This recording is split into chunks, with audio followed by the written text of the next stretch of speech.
Hello and welcome my dear friends. तो कैसे आप सब।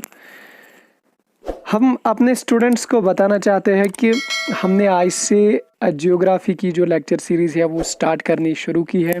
ठीक है, आपके फोर्थ क्लास के जो JKSSB का फोर्थ क्लास एग्ज़ाम जो आने वाला है, जिसमें आपका जो जियोग्राफी की जो कंटेंट है वो हम आपको क्लियर कराने वाले हैं यहाँ पे। ठीक है, तो आप बेफिक्र रहे, आपको हर दिन वीडियोस आते रहेंगे और हम आपको सिखाते रहेंगे। बस आप थोड़ा सा फोकस रखिए और थोड़ा सा ध्यान रखिए पढ़ाई पे। जो भी हम पढ़ाएंगे उसको थोड़ा सा रिवाइज किया करें, नोट्स बनाया करें, तो इजीली ये थिंग्स आपको अंडरस्टैंड हो जाएंगी। ठीक है, ये हुई पहली बात। तो दूसरी बात ये कि अगर कोई बच्चा JKPSC यानी KAS के लिए प्रिपरेशन कर रहा है और वो बिगनर है, यानी उसको अभी स्टार्ट करना है, उसको अभी चीज़ें समझनी है, तो उनके लिए भी ये लेक्चर्स है, वो आके ये पढ़ सकते हैं और उनके लिए इजी होगा फिर बाकी तैयारी करना। ठीक है, तो बस हम अपना लेक्चर स्टार्ट करते हैं without wastage of much time. तो उम्मीद है कि आपको लेक्चर ये पसंद ही आएगा। ठीक है ना, तो लेक्चर अब हम स्टार्ट करेंगे। बस आपका थोड़ा सा यहाँ पे फोकस होना चाहिए। आज हम पढ़ने वाले हैं इंडिया का जो साइज है और लोकेशन है, इंडिया कहाँ पे पड़ता है, इसका साइज कितना है, इसके बारे में हम थोड़ा सा डिस्कस करने वाले हैं आज। ठीक है, तो स्टार्ट करते हैं आज का लेक्चर।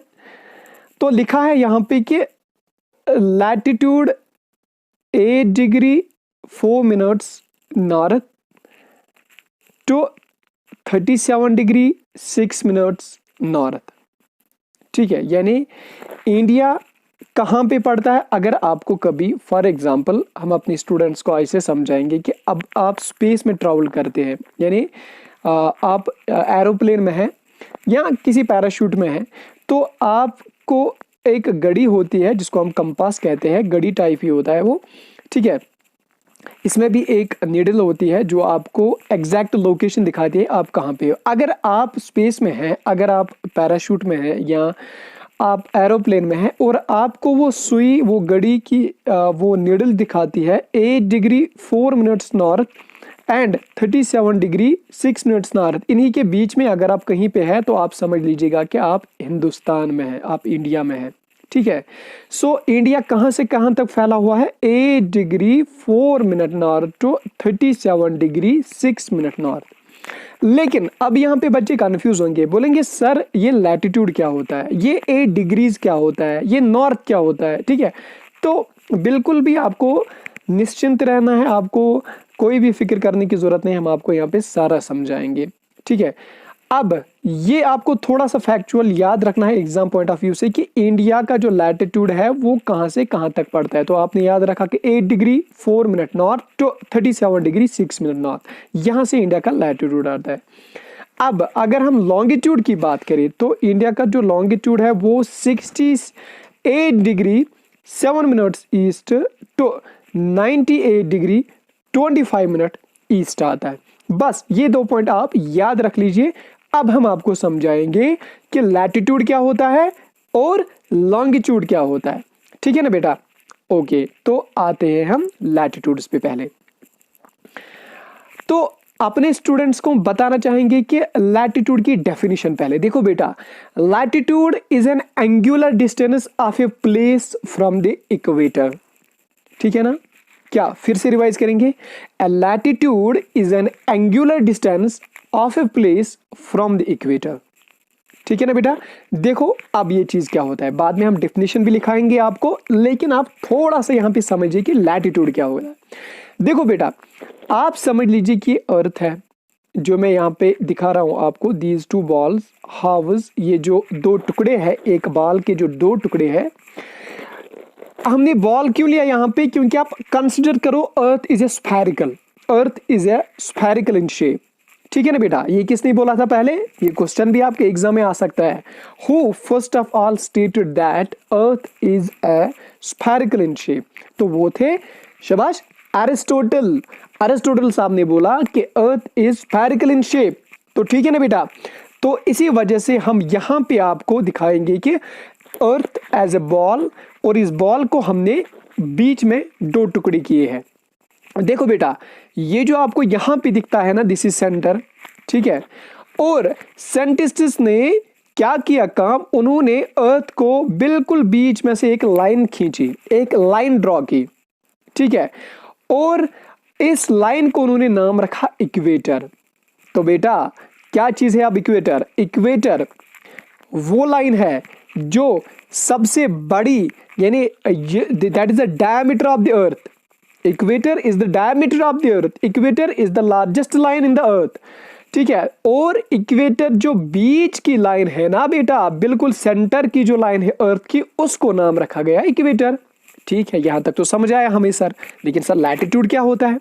देखो बेटा, अब अगर ये बीच की जो लाइन है इसको इक्वेटर कहते हैं, इस लाइन से जो भी अब एंगल्स बनेंगे ना उनको हम लैटिट्यूड कहेंगे बेटा। देखो ये अगर मैं इसी लाइन पे एक लाइन ड्रा करूं तो वो 0 डिग्री एंगल हुआ ना, तो मैं उसी 0 डिग्री एंगल को इक्वेटर कहता हूं। इसके बाद यहाँ 1 डिग्री, 2 डिग्री, और अगर आप यहाँ पिक्चर में देखते होंगे ये तो 10 डिग्रीज है, यहाँ पे आप देखते होंगे 30 डिग्रीज, फिर 40, फिर 60, यानी इक्वेटर से जितने भी एंगल बनेंगे, यानी जितने भी डिफरेंट एंगल्स बनेंगे बेटा, उनको हम नाम देते हैं लैटिट्यूड्स, ठीक है ना बेटा।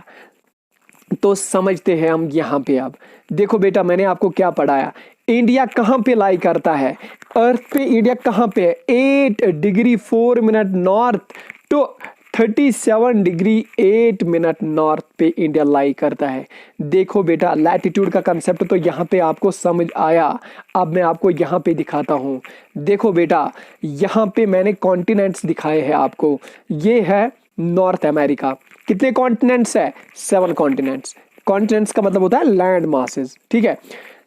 नॉर्थ अमेरिका, साउथ अमेरिका हो गए 2, अफ्रीका हो गए 3, यूरोप 4, एशिया 5, शाबाश, ऑस्ट्रेलिया 6 और अंटार्कटिका हो गए 7। देखो बेटा, हम सबको पता है जो इंडिया है, यहां पे जो येलो में आपको दिखता है, India lies in the Asia and Asia is the largest continent of the earth. यहां पे आपके एग्जाम का एक और क्वेश्चन सॉल्व होता है, वो ये कि सबसे लार्जेस्ट कॉन्टिनेंट कौन है?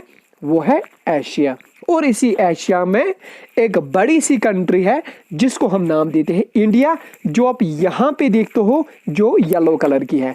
देखो बेटा, यहां पे भी मैंने दिखाया है ना, यहां पे भी जो गोल है, स्फेरिकल है अर्थ, इसी पे कॉन्टिनेंट्स भी है, इसी पे एशिया भी है, इसी पे इंडिया भी मैंने आपको दिखाया है।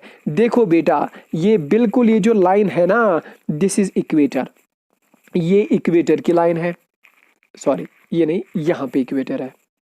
देखो बेटा कहां पे, ये इक्वेटर है, दिस इज 0 डिग्री, यहां पे इक्वेटर है, this is 0 degree, this is your equator, ठीक है ना बेटा। ये अर्थ पे मैंने जो बीच वाली लाइन है, जो बिल्कुल बीच की लाइन है अर्थ की, वो इक्वेटर है, ठीक है ना बेटा। अब मैंने आपको क्या बोला, इक्वेटर से जो भी एंगल्स उठेंगे उनको हम लैटिट्यूड्स कहेंगे, ठीक है ना बेटा। गुड। देखो अब यहाँ पे लाइन उठी, यहाँ पे क्या बना, शाबाश, दिस इज 10 डिग्री, ठीक है ना बेटा। अगर आप यहां से देखोगे तो इंडिया इसी 10 डिग्री में फॉल करता है, यानी 10 डिग्री से बिल्कुल थोड़ा सा नीचे, सो 8 डिग्री जो मैंने ऊपर आपको पढ़ाया। ओके बेटा, अगर मैं यहीं से एक एंगल और बनाऊं जो यहां को जाएगी, ये यहां पे लिखा है 40 डिग्रीज, तो यहां पे अर्थ का 40 डिग्री है और इंडिया इससे थोड़ा नीचे है, मीन्स 37-36 डिग्री का होगा। तो यही तो मैं कहता था ना बेटा, इंडिया का जो लैटिट्यूड है वो 8 डिग्री से लेके 37 डिग्री तक है। तो ऑब्वियस चीज है ना, यहां से इक्वेटर है ना बेटा, तो यहां से 10 डिग्रीज है, यहां से 40 डिग्रीज है, तो बेटा इंडिया कहां पे फॉल करता है, इस 8 डिग्री से लेकर इस 37 डिग्री तक। So India lies in the latitude of 8 degree to 37 degree. लेकिन अब वहां पे टर्म है नॉर्दर्न। देखो बेटा, नॉर्दर्न टर्म क्यों आई है, जो इक्वेटर के ऊपर से जो जितना भी पोर्शन है, जितना भी लैंड मास है, यानी ये वाला हिस्सा, इसको हम नॉर्थ साइड कहते हैं, नॉर्थ हेमिस्फीयर, ठीक है, यानी हेमिस्फीयर का पता है ना बेटा आपको, हेमिस्फीयर होता है अगर बॉल है उसके दो टुकड़े करेंगे, उन दो टुकड़ों को हम हेमिस्फीयर्स कहेंगे, यानी जो ऊपर का हिस्सा होगा उसको हम नॉर्दर्न हेमिस्फीयर कहेंगे, और बेटा जो नीचे वाला हिस्सा होगा उसको हम साउदर्न हेमिस्फीयर कहेंगे। तो इंडिया कहां पे पड़ता है, यहां पे तो ऑब्वियस है ना बेटा, क्लियरली दिख रहा है, ये तो इंडियन कंट्री है, ये बिल्कुल ऊपर यानी नॉर्दर्न हेमिस्फीयर में है। दैट्स व्हाई देखो बेटा, यहां से अगर 0 डिग्री आएगा तो यहां से भी 10 डिग्री, यहां से अगर 0 डिग्री है तो यहां से भी 10 डिग्री। लेकिन सर अब कंफ्यूज होंगे हम बोलेंगे कि अगर नीचे साइड से भी 10 डिग्रीज आएगा, ऊपर की साइड से भी 10 डिग्री, 20, 30, 40, 50, 60, यहां से 90 जो पोल बनेगा, ठीक है ना बेटा, तो सर यहां पे तो कंफ्यूजन होगा। लेकिन बेटा कंफ्यूज होने की बिल्कुल भी जरूरत नहीं है, यहां पे साफ लिखा है 0 डिग्री का मतलब है इक्वेटर। अगर आप इसके नीचे आओगे, जितने भी डिग्री नीचे आओगे, फॉर एग्जांपल 10 डिग्री, तो आपको लिखना है साउथ। अगर आप ऊपर जाओगे फॉर एग्जांपल 10 डिग्री तो आप लिखोगे नॉर्थ, यानी 10 डिग्री नॉर्थ या 10 डिग्री साउथ में है आप, या 20 डिग्री नॉर्थ या 20 डिग्री साउथ। तो डिपेंड करता है आप किस हेमिस्फीयर में है, नॉर्दर्न हेमिस्फीयर में है या साउदर्न हेमिस्फीयर में है। तो कल को आपके एग्जाम में क्वेश्चन बन सकता है, India lies in the north, India lies in what hemisphere, India lies in the northern hemisphere of the earth. ठीक है ना बेटा, तो यहां तक कंफ्यूजन क्लियर हुआ। हमने अभी तक क्या समझा, हमने अभी तक समझा कि इंडिया जो है ये इस लैटिट्यूड पे है, 8 degree 4 minute north to 37 degree 6 minute north, इस लैटिट्यूड पे है। और हमने ये भी समझा कि लैटिट्यूड क्या होता है। लेकिन बेटा इसके बाद हम समझेंगे कि लॉन्गिट्यूड क्या होता है। देखो अब जब साइंटिस्ट्स ने देखा कि यहां पे जो बीच की लाइन खींची, फिर इसके बाद जितने भी सारे एंगल्स बने उनको उन्होंने नाम दिया लैटिट्यूड्स। ठीक है, अभी मैं लैटिट्यूड की बात कर रहा हूं, तो उनको बोला लैटिट्यूड, ये इजी था। लेकिन अगर आप थोड़ा सा यहां पे ध्यान दोगे ना बेटा, थोड़ा सा समझना है आपको। यहां पे देखो, अगर ये लाइन, ये पूरी की पूरी लाइन ऐसी है ना, ये पूरी की पूरी लाइन ऐसी है, फिर ये लाइन अगर मैं दोनों हेमिस्फीयर्स को ज्वाइन करूंगा, तो बेटा आपको नहीं लगता कि ये जैसे कॉन्सेंट्रिक सर्कल्स बनते हैं? आपको नहीं लगता ये कॉन्सेंट्रिक सर्कल्स बनते हैं? तो बिल्कुल बेटा सही बात है, ये जो लैटिट्यूड्स होते हैं ना, दीज आर कॉन्सेंट्रिक सर्कल्स। ठीक है, ये एक दूसरे से नहीं मिलते हैं, ये कॉन्सेंट्रिक सर्कल्स है। जिनको नहीं पता है कॉन्सेंट्रिक सर्कल क्या है, उनको हम बताएंगे। अगर ये सेंटर है, इसका ये है सर्कल, दूसरा सर्कल, ये इसी सेंटर से बड़ा बड़ा सर्कल बनाएंगे, तो उनको हम कॉन्सेंट्रिक सर्कल्स कहेंगे। लेकिन बेटा उनकी खासियत ये होती है कि वो नहीं मिलते हैं एक दूसरे के साथ। तो इसी तरह से लैटिट्यूड्स भी है, दीज आर कॉन्सेंट्रिक सर्कल्स। तो क्या बेटा मैं उनको नाम दूंगा फिर पैरेलल्स? यस, आपके एग्जाम का एक और क्वेश्चन सॉल्व। ये जो लैटिट्यूड्स होते हैं उनको हम पैरेलल्स कहते हैं। तो बेटा यहां पे आपके एग्जाम पॉइंट ऑफ व्यू से एक और क्वेश्चन सॉल्व होता है कि जो लैटिट्यूड्स होते हैं उनको हम पैरेलल्स भी कहते हैं, जो लैटिट्यूड्स होते हैं उनको हम कॉन्सेंट्रिक सर्कल्स भी बोलते हैं। ठीक है ना बेटा, लेकिन अब ये इजी था, लॉन्गिट्यूड सेट करना, सॉरी लैटिट्यूड सेट करना इजी था। लेकिन अब अगर लॉन्गिट्यूड की बात करते हैं, वो थोड़ा सा डिफिकल्ट था साइंटिस्ट्स के लिए। क्यों? अब लॉन्गिट्यूड क्या होता है? लॉन्गिट्यूड होता है अगर हम ऐसे, यानी एक अर्थ है, बॉल है, अगर मैं यहां से एक लाइन ड्रॉ करूं, यहां से एक लाइन ड्रॉ करूं, यहां से, यानी इसके जो वर्टिकल लाइन्स है, ये भी एंगुलर लाइन्स ही है ना बेटा, इसके जो वर्टिकल लाइन्स है उनको हम लॉन्गिट्यूड्स कहते हैं। ठीक है, लेकिन अब अगर आप देखोगे यहां पे तो इक्विडिस्टेंट है ना, ये सारी लाइन्स इक्वल डिस्टेंस की है। लेकिन अब डिफिकल्ट होता है यहां पे साइंटिस्ट्स को ये तय करना कि क्या मैं इस लाइन को सेंटर बना दूं, क्या मैं यहां से लाइन को सेंटर बना दूं, इसके पीछे वाले लाइन को सेंटर बना दूं, ये वाले लाइन को सेंटर बना दूं। तो ये डिफिकल्ट था। फिर साइंटिस्ट्स ने क्या सोचा, तब साइंटिस्ट्स ने यूरोप से जाके एक लाइन ऐसी खींची जहां पे एक कंट्री थी जिसका नाम था ग्रीनविच। ठीक है ना बेटा, जिसका नाम था ग्रीनविच। और इसीलिए अगर आपने सुना होगा नाम Greenwich meridian time, Greenwich time, prime meridian, Greenwich meridian.